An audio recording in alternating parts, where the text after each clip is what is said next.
ప్రపంచ వివాహ పరిచయ వేదిక #1 మ్యాట్రిమోనీ యాప్ 3 Knots తో లాగిన్ అవ్వండి. మీకు సరైన జీవిత భాగస్వామిని మీరే ఎన్నుకోండి. వాళ్ళకి శక్తి ఉంటే మాడి మసైపోయేటట్టు చూస్తుంటారు ఆ ముఖ్యమంత్రి కుర్చీ దిక్కు.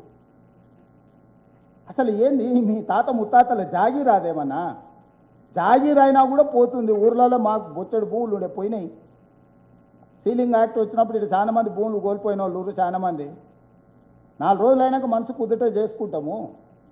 అసలు ఏంది ఆ పైశాచిక ఆనందము? ఏంది వాళ్ళ విపరీతమైన ధోరణి? జూబ్లీ హిల్స్ ఉప ఎన్నికల గురించి ఇక్కడ చెత్త ఉంది, అక్కడ మోరుంది, ఇక్కడ మురుకుంది అంటాడు. మున్సిపల్ మంత్రి నువ్వే కదా స్వామి. 3 సార్లు మీ ఎమ్మెల్యేనే కదా అక్కడ నుంచి. 3 సార్లు కిషన్ రెడ్డి బీజేపీ పార్టీ కదా ఎంపీ. మాకెన్నడ అవకాశం వచ్చింది? Councillor, corporator, MLA, MLC, MP, కేంద్ర మంత్రి, రాష్ట్ర మంత్రి, అన్ని మంత్రులు మీరు ఇద్దరే ఉంటారు తోడు దొంగలు. దానికి కారణం మీరే కదా. మా ప్రాతినిధ్యమే లేదు అక్కడ. ఆ సమస్యకు మమ్మల్ని ఎట్లా జవాబు చెప్పంటాడు కేటీఆర్. 10 ఏళ్ళు అట్లా చేసినందుకు నేను అందుకే చెప్పిన, ఏదన్నా చెత్తకుండి చూసి ఓ రోజంతా ఆయనను గట్టేరాడ, దాంతోనే ఆయనకు తత్వం బోధపడుతుంది అని. దయచేసి ప్రజలు, మీడియా మిత్రులకు నా విజ్ఞప్తి ఒకటే, ఇది ప్రజాపాలన, ప్రజలకు అందుబాటులో ఉండే పాలన, ప్రజలు మా దృష్టికి తెచ్చిన సమస్యలను పరిష్కరించే పాలన. అన్ని సమస్యలు ఓవర్నైట్గా పరిష్కారం అయితే దేశంలోనే సమస్యలు ఉండకపోనేమో. విడతల వారీగా, ప్రాధాన్యత వారీగా సమస్యలను పరిష్కరించే బాధ్యత మేము తీసుకుంటాము. అది విద్య కావచ్చు, వైద్యం కావచ్చు, మహిళలు కావచ్చు, రైతులు కావచ్చు, విద్యార్థులు కావచ్చు, నిరుద్యోగ యువకులు కావచ్చు, అమరవీరుల కుటుంబాలు కావచ్చు, తెలంగాణ ముఖ్యంగా సాంస్కృతిక తెలంగాణ కవులు, గాయకులు, కళాకారులను ఆదుకునే విధానం కావచ్చు, పోరాటాలు కావచ్చు.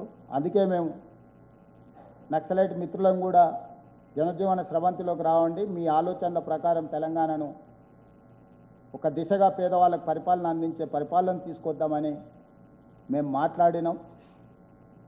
ఇవాళ నేను ఒకటే మాట అడగదలుచుకున్నా, ఎవరిది అగ్రికల్చర్, ఎవరిది డ్రగ్స్ కల్చర్ మీరు నిర్ణయించుకోండి. ఒకనాడు గంజాయి డ్రగ్స్ అంటే ఎక్కడో ఇనటోళ్ళు ఎవరో వాడతారని, అడవుల్లో సాములో సన్నాసులో తీసుకుంటారని, డ్రగ్స్ పెద్ద పెద్ద వాళ్ళు తీసుకుంటారని విన్నాం. ఇవాళ గల్లీల గంజాయి డ్రగ్స్ కారణం ఎవరు? మీరు ఒకసారి ఆలోచన చేయండి. ఎవరిది పబ్ కల్చర్,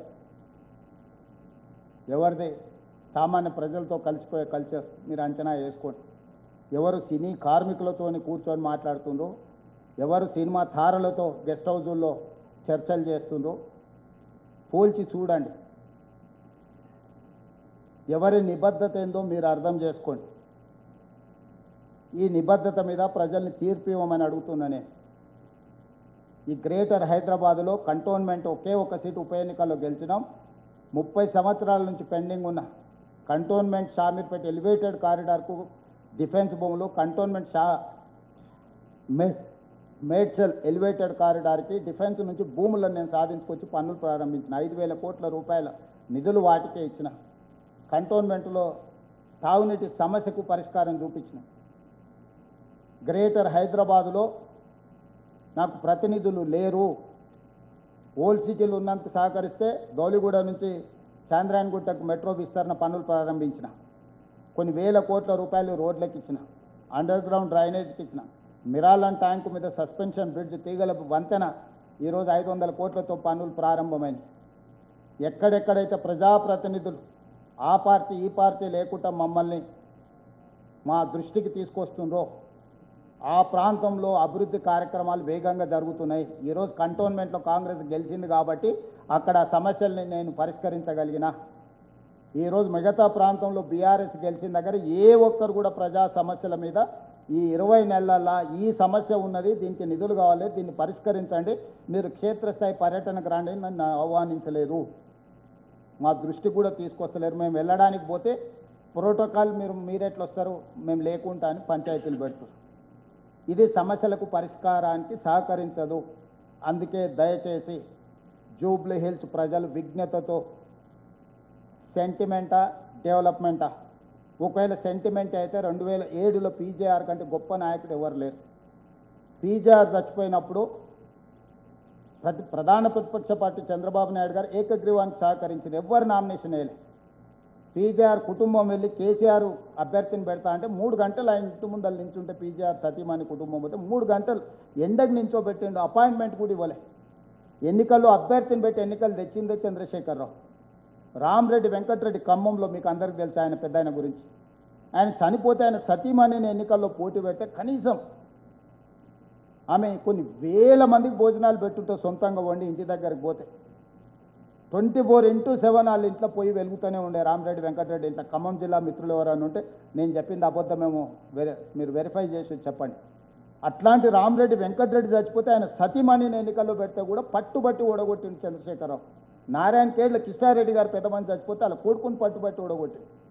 అసలు ఈ సాంప్రదాయాన్ని తుంగలో తొక్కి ఏకగ్రీవం జరిగే ఉప ఎన్నికల్ని ఎన్నికలు తీసుకొచ్చి ఈ విష సంస్కృతిని ఈ విషబీజాన్ని నాటిందే చంద్రశేఖరరావు. మరి నువ్వు నాటిన విష మొక్క నిన్నే మింగుతుంది కదా. నువ్వు తెచ్చిన సంస్కృతి నీకే గుదిబండగా మారుతుంది. ఈరోజు గోపి నాకు మంచి మిత్రుడే, కానీ విధిలేని పరిస్థితి ఎన్నికలు తెచ్చింది చంద్రశేఖరరావు. ఈరోజు నగరాన్ని అభివృద్ధి చేయాల్సిన బాధ్యత నా మీద ఉంది. రేపు పొద్దుగాల నేను ఈ నగరాన్ని అభివృద్ధి చేయకపోతే నన్ను ప్రశ్నించే అవకాశం ఉంది. నేను అభివృద్ధి చేయాల్సిందే, నేను జూబ్లీహిల్స్ గెలవాల్సిందే. జూబ్లీహిల్స్ గెలవడం ద్వారా అభివృద్ధి జరుగుతుంది.